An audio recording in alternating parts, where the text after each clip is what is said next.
સાંભળો ને, મારો કામ પૂરો થઈ ગયો છે. આપણે ક્યાંક ફરવા આવીએ, બે શાંતિથી બેસવા આવીએ.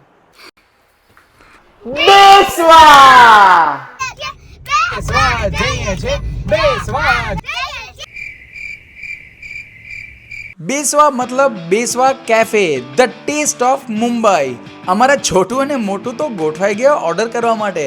અહીંયાના ફૂડની ક્વોલિટીની વાત કરું તો જે ઓઇલ યુઝ થાય છે એ પામ ઓઇલ નહીં પરંતુ સિંગ તેલ જ યુઝ થાય છે. ઇવન વડાપાઉંના વડા પણ લાઈવ બનાવવામાં આવે છે, એટલે જ તો ધ ટેસ્ટ ઓફ મુંબઈ છે. અને સેન્ડવિચની સાઇઝ અને લુકની વાત કરું તો આહા ખાવાનું જ મન થઈ જાય, મોઢામાં પાણી આવી જાય. અને જો આ પિઝા લવર હો તો આંખ બંધ કરીને અને પિઝા ખાવા માટે પહોંચી જાવજો. બધું ફૂડ ફ્રેશ હોવાથી ટાઈમ તો લાગે જ ને, એટલે ત્યાં કને ઉનો કાર્ડ્સ, લૂડો જેવી ઘણી બધી ગેમ્સ પણ છે.